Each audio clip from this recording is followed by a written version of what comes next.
Okay, my name is Ed Benham. I've been a wood carver, I guess, since around the early 90s, I think 91. I was born and raised here in Shelburne, Nova Scotia. I didn't grow up with Mi'kmaq as my first language, and that was really just more from lack of access. Probably at around my late teens, 18, 19 years old, I think, I moved off to Toronto. I had maybe 10 years that I lived in Toronto, and it was really living in a city landscape all the time. That seemed to lead my mind in a whole different direction than being back here and being a little bit closer to nature, and being a little bit closer to my Indigenous roots and learning a lot.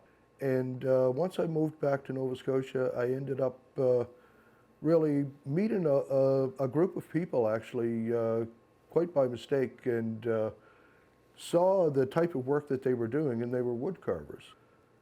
I found, I guess, my calling, I suppose, and just been at the wood carving aspect of it ever since. This stick is probably, I'd say, somewhere around 20 inches, maybe 21 or so inches with the claws on the back end. And the claws are from a fairly good sized black bear.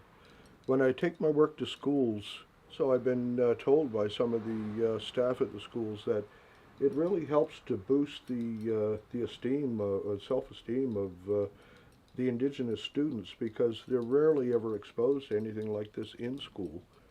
They really seem to take to the artwork, and quite often they're really I guess excited about it. Sometimes even weeks after, they're still talking about my visit. So it's one of those things where I think anything that helps to break down some of the social barriers is more than worth doing.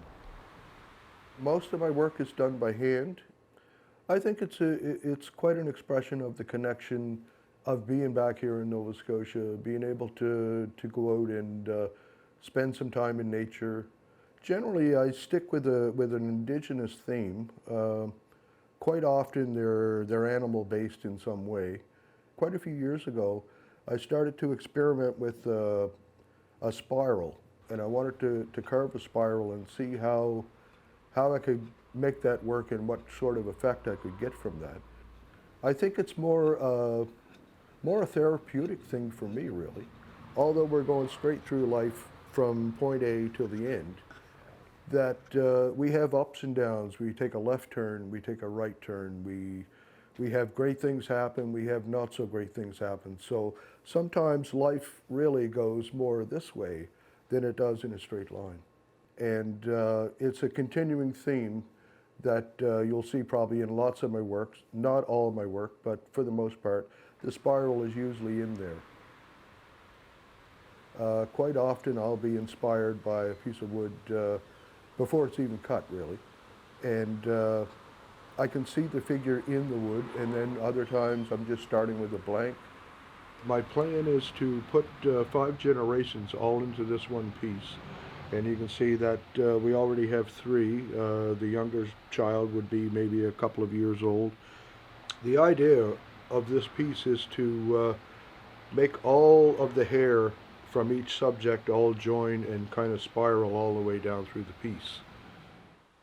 I've heard my work described as being somewhere between folk art and fine art, and I think I'm fine with that term. I think I kind of went with my own style, and being back here, I think, gave me a bit more freedom with that, because I also reconnected with my Indigenous roots once I moved back here. And I think that over time I've developed more as an artist that I don't know if I stand out, but I hope to stand out.